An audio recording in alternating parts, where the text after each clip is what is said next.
The way it's supposed to work is a developer writes code and tests it locally. When those pass, they make a pull request, kicking off more tests in the CI pipeline. After that, the QA and product teams will try it out in a staging environment, and once they've given the okay, that code gets released into production. What's more likely is a developer writes code and tests pass locally. The pull request goes up to the CI pipeline, just like everyone else's PRs. So they wait, and they wait, and they wait until the pipeline can test their code, but instead of passing, they break when running integration tests against the rest of the application. So the developer goes back to square one and recreates the app so they can run integration tests on their machine. Eventually. That revised code goes back into the CI pipeline queue, waits its turn, and, assuming the test passed this time, the code finally goes on to the preview environment, just like everyone else's.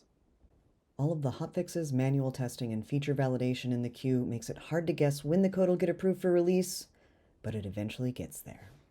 Garden uses your existing infrastructure as code to define production-like stacks for your app. Developers launch a stack in a private namespace on a remote cluster so they have their own development environment without using up all of their laptop's resources. Garden understands your application's dependencies and versions everything. This means that when you change one part of the app, Garden will save you time by automatically redeploying and testing impacted artifacts and leaving anything that is not dependent on your change as it is. Because they can run their changes against the full testing suite before pushing to the CI pipeline, they have high confidence that their PR will pass. Staging environments no longer have to be fought over either, since each pull request can have its own stack for manual and user acceptance testing. The on-demand environments Garden enables means developers spend less time configuring environments and are able to write and run more integration tests.